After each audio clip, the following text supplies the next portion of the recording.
Okay, so let's carry on with this thought. I thought I'll do these as two different short videos because I know they're more popular generally. So we've got a silo mentality or synthetic thinking. So right, it's necessary at the beginning that we're in more of a silo type thinking mode, if you like, at the beginning, because we have to limit the amount of vocabulary we can reasonably use when we're learning the language. But as we're trying to develop this, as we get more confident, and obviously one of the ways we're developing our confidence is by doing lots more reading, because that's how we're gaining more vocabulary. It's helping us to see different patterns of how the language fits together, so our general fluency is improving.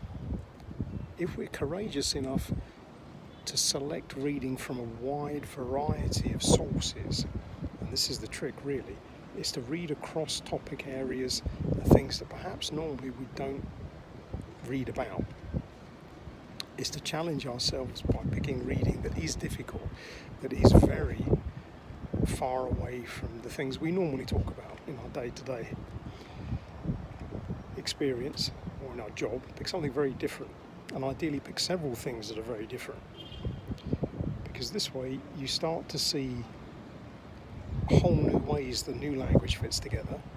You come across clearly a lot of new vocabulary, and also with that some different ideas.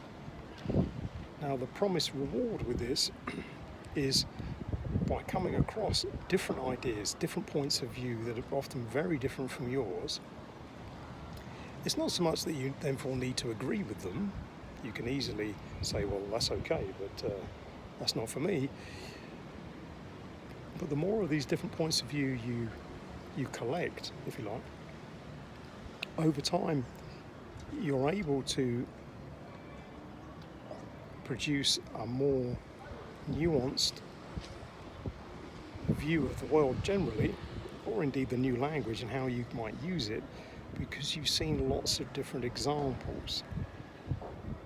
So that's the challenge, is how to take your language learning from what at the beginning is literally a silo mentality of a few set phrases, one or two places where you use the language and not much else, and not wanting to step outside of that safety zone of vocabulary, because then it's like, I don't understand what's going on.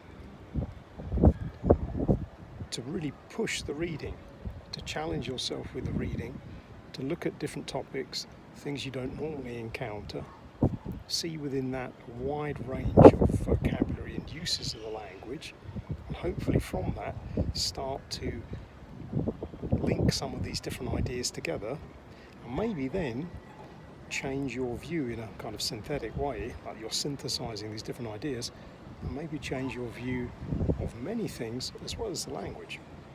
That's the challenge. And with that said, we'll say cheerio for now.